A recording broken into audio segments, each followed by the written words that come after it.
तो बच्चों आज हम लोग पढ़ने वाले हैं संख्या पद्धति यानी कि नंबर सिस्टम के बारे में।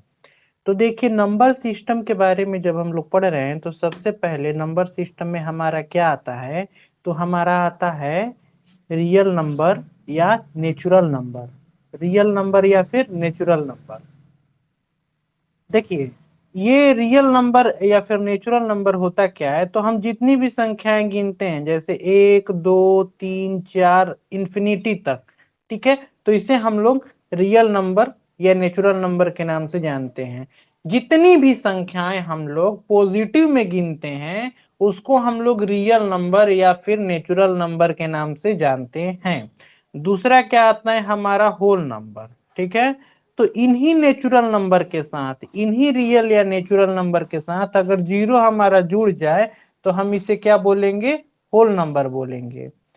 इन्हीं रियल या नेचुरल नंबर के साथ अगर हमारा जीरो जुड़ जाता है तो हम इसे क्या बोलेंगे, होल नंबर बोलेंगे। और हमारा एक लास्ट आता है क्या, इंटीजर।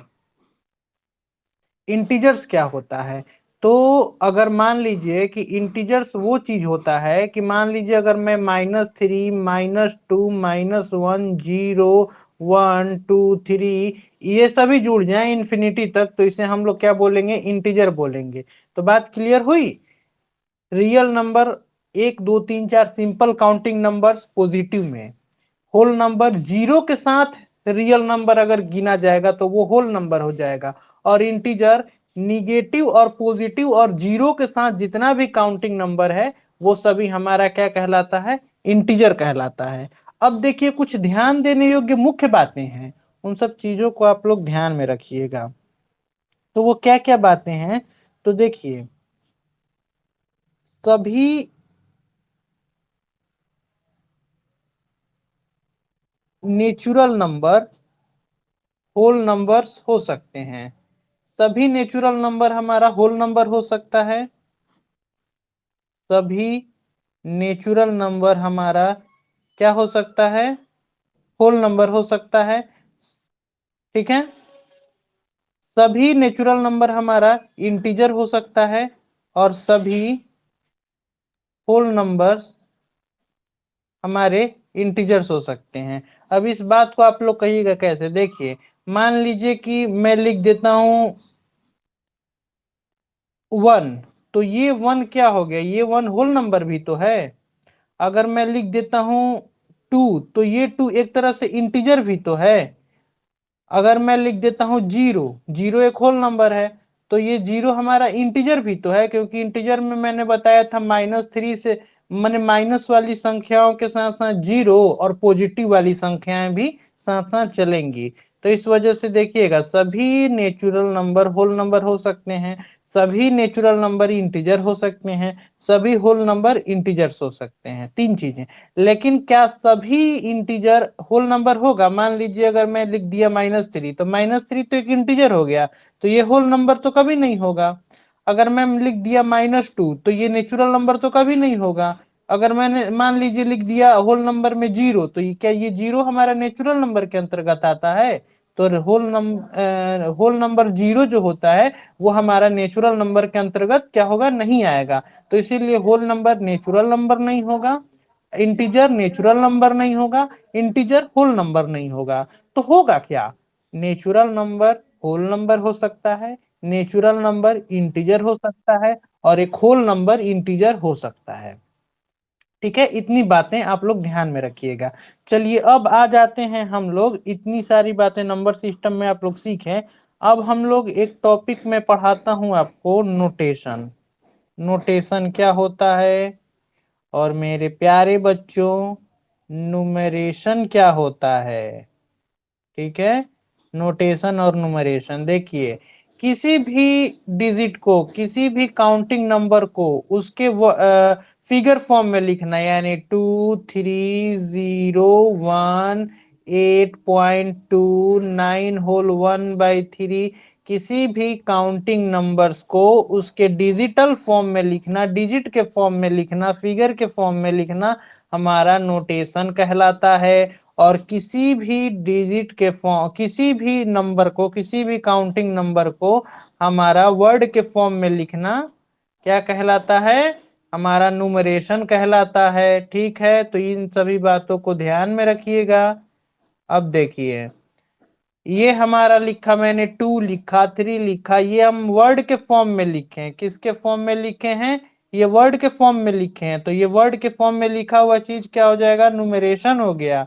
और ये सारा चीज डिजिट के फॉर्म में लिखे हैं या फिगर के फॉर्म में लिखे हैं, डिजिट या फिगर के फॉर्म में लिखे हैं, तो ये सारा चीज हमारा क्या हो गया? नोटेशन हो गया। तो उम्मीद करता हूं इतनी सभी बातें आपको समझ में आई होंगी। चलिए अब आगे देखते हैं। ठीक है, अब आगे देखते हैं। चलिए देखिए, अब है हमारा एक टॉपिक और पढ़ना है हमारा, वो है,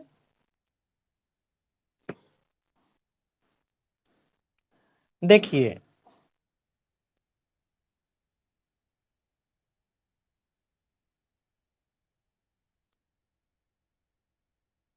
न्यू न्यूमेरल क्या है? न्यूमेरल, न्यूमेरल, ठीक है। न्यूमेरल क्या है? तो न्यूमेरल वो होता है जैसे कि डिजिट का ग्रुप। मान लीजिए हम लोग 2 3 4 लिख दिए, तो ये क्या है हमारा? ये नोटेशन फॉर्म में तो लिखे हैं, लेकिन ये हमारा एक तरह से न्यूमेरल है। क्या है? न्यूमेरल है। ये जो है हम लोग न्यूमेरल लिख रहे हैं, ठीक है ना। चलिए, मान लीजिए हम लोग 32 लिख दिए, तो ये क्या है? हमारा एक न्यूमेरल है। ठीक है। हम मान लीजिए 42 लिख दिए, तो ये क्या है? हमारा न्यूमेरल है। तो डिजिट का समूह, ठीक है, डिजिट का समूह या group of digit, group of digit क्या हो गया हमारा? ये न्यूमेरल हो गया। अब देखिए, अब है हमारा contracted form. Contracted form, contracted form क्या हो गया? मान लीजिए हमने 92 लिख दिया, तो ये हमारा 92 क्या है? कॉन्ट्रैक्टेड फॉर्म है। मान लीजिए मैंने 438 438 लिख दिया हमने, या 438 लिख दिया, तो ये हमारा क्या है? कॉन्ट्रैक्टेड फॉर्म है। लेकिन अगर हम इसको एक्सपेंडेड फॉर्म में कैसे लिखेंगे? अच्छा, एक्सपेंडेड फॉर्म में लिखने से पहले मान लीजिए मैं इसको ऐसे लिखूं,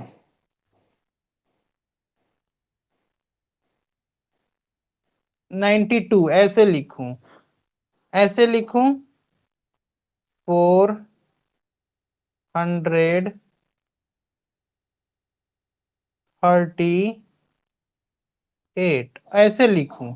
ठीक है, तो ये हमारा क्या हो गया? ये 92 हमारा क्या हो गया? नोटेशन फॉर्म में मैंने लिखा है, और नोटेशन फॉर्म में भी इसको क्या बोलेंगे? न्यूमेरल बोलेंगे। अच्छा, 92 ये क्या हो गया हमारा? ये न्यूमरेशन हो गया, क्योंकि ये मैंने वर्ड के फॉर्म में लिखा है। ठीक है। अब चलिए, ये तो हमारा एक तरह से कॉन्ट्रैक्टेड फॉर्म हो गया 92। अब इसी 92 को अगर मैं ऐसे लिखूं, 909 इंटू 10 + 2 × 1, तो ये हमारा क्या हो गया? ये हमारा हो गया बेटा एक्सपेंडेड फॉर्म, एक्सपेंडेड फॉर्म।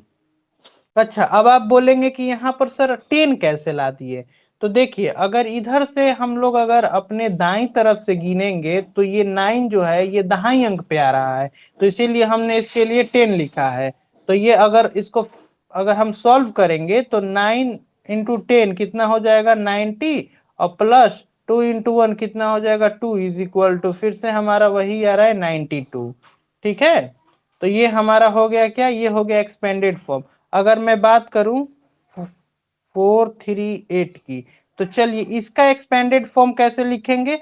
तो देखिए, वंस टेंस हंड्रेड, 100 प्लेस पे 4 है, तो 4 × 100 प्लस, वंस टेंस प्लेस पे 3 है, तो 3 × 10, और वंस प्लेस पर 8 है, 8 × 1।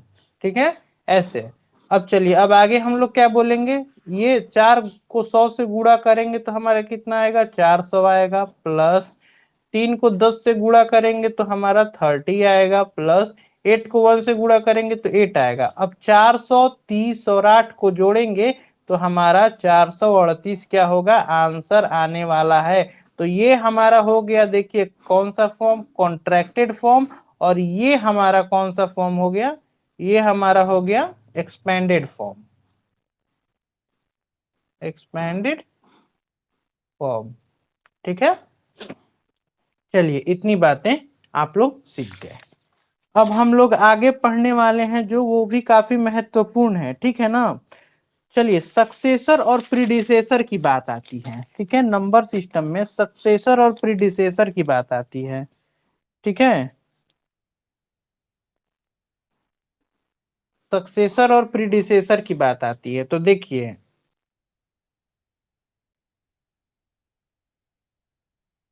सक्सेसर क्या होता है।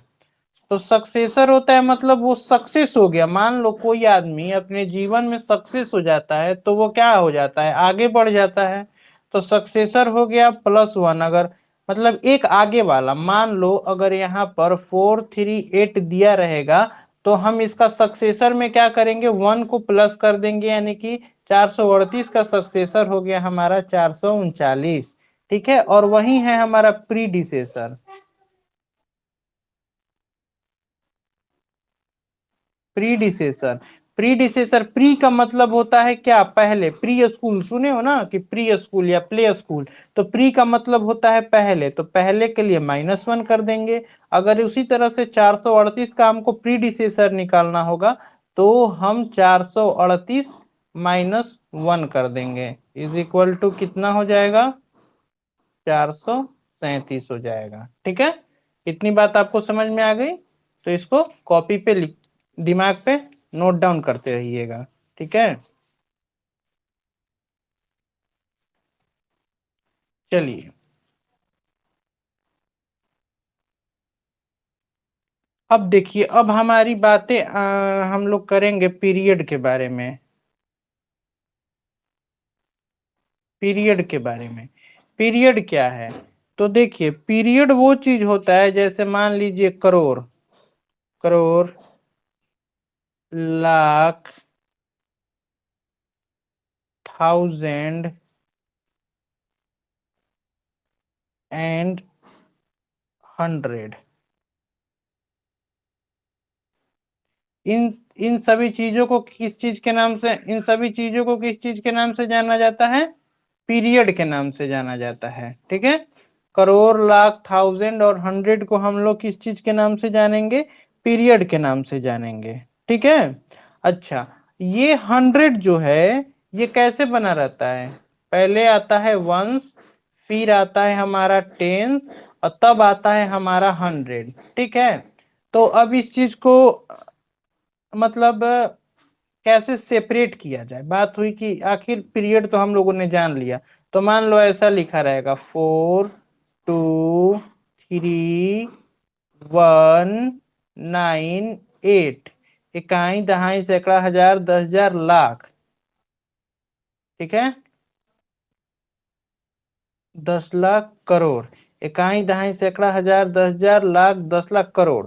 देखिए यहाँ पे क्या लिखेंगे हम लोग, 4 लाख, 4 करोड़, 4 करोड़। इसके लिए क्या लिखेंगे, इकाई, दहाई, सैकड़ा, हजार, 10,000, लाख, 10 लाख, यानी 23 लाख,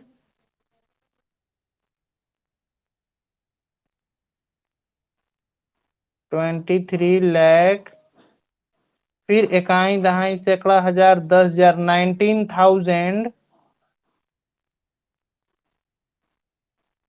19,800, 821,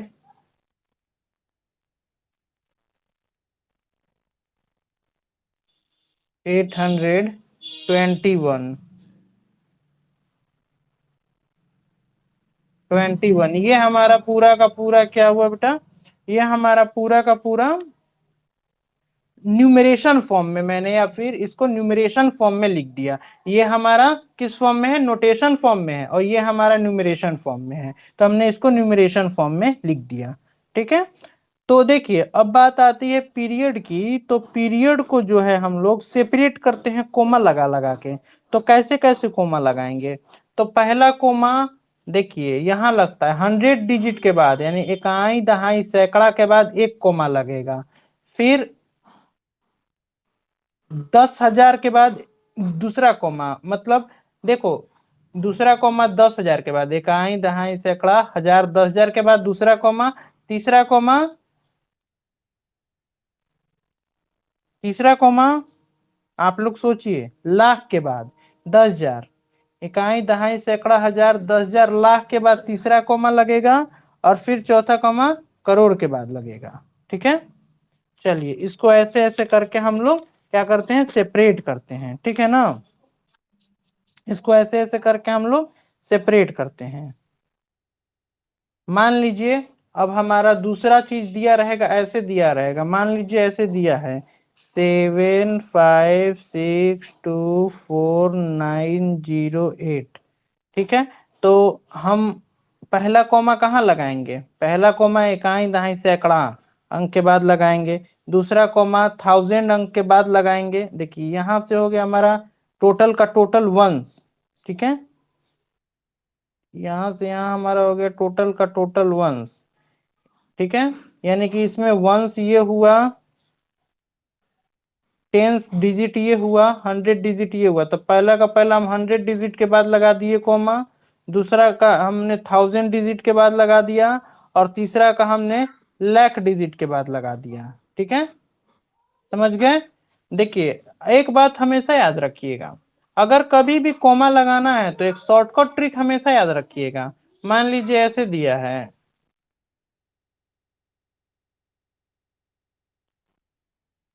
इतना अंक दिया है, तो देखिए पहला कॉमा आंख बंद करके 3 डिजिट के बाद लगाइए, फिर हर एक 2-2 डिजिट के बाद एक एक कॉमा लगाते चले जाइए। समझे, ये चीज होता है, ये एक ट्रिक है।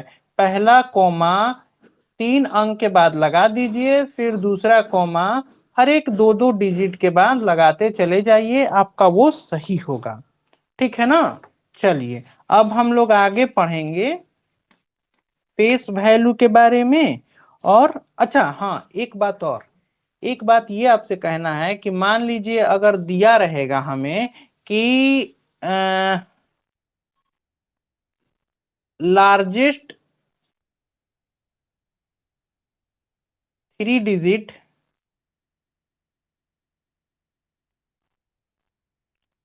का सक्सेसर लिखना है, और स्मॉलेस्ट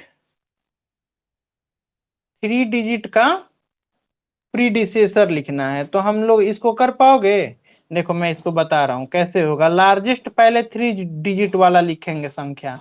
लार्जेस्ट 3 डिजिट क्या है, हमारे पास 999 है, तो लार्जेस्ट 3 डिजिट हमारे पास 999। अब 999 का सक्सेसर के लिए 1 जोड़ देंगे, तो अगर इसके लिए सक्सेसर के लिए 1 जोड़े तो हमारे पास क्या आएगा, ये आएगा, ये आएगा। ठीक है, जोड़ो जोड़ो, 9 9 9 में एक जोड़ो, 9 1 10 हासिल 1, 9 1 10 की 0 हासिल 1, 9 1 10। हाँ, यहाँ पे ये आएगा हमारा 1000।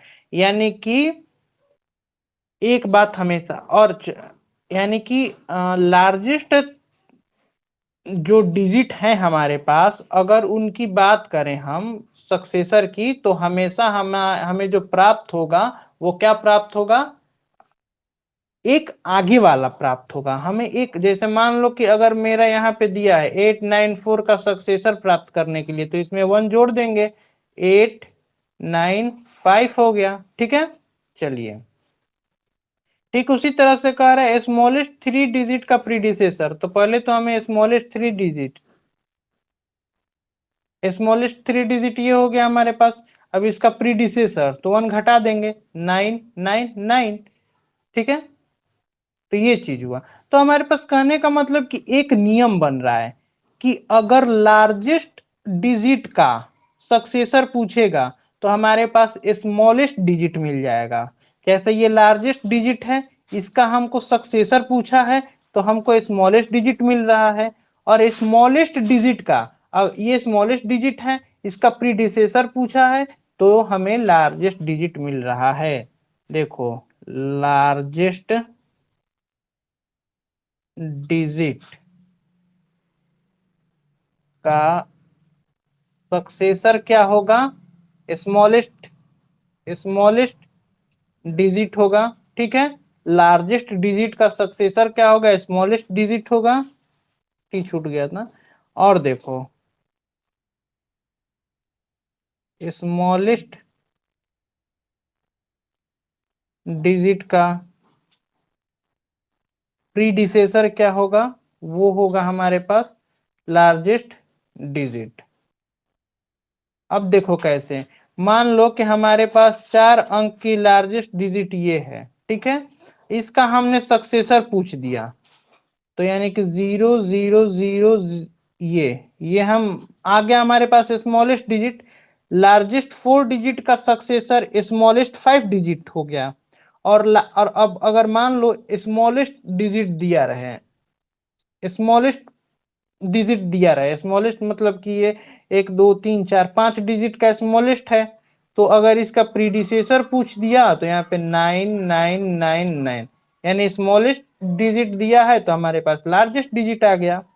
तो हमेशा याद रखना, स्मॉलेस्ट डिजिट का प्रीडिसेसर हमेशा लार्जेस्ट डिजिट होगा, और लार्जेस्ट डिजिट का सक्सेसर हमेशा स्मॉलेस्ट डिजिट होगा। चलिए अब इतने पे क्लास को आज खत्म करते हैं, और आगे हम लोग पढ़ेंगे प्लेस वैल्यू वगैरह की बातें। ठीक है, प्लेस वैल्यू वगैरह की बातें हम लोग ध्यान से देखेंगे। तब तक के लिए बाय सभी बच्चों को।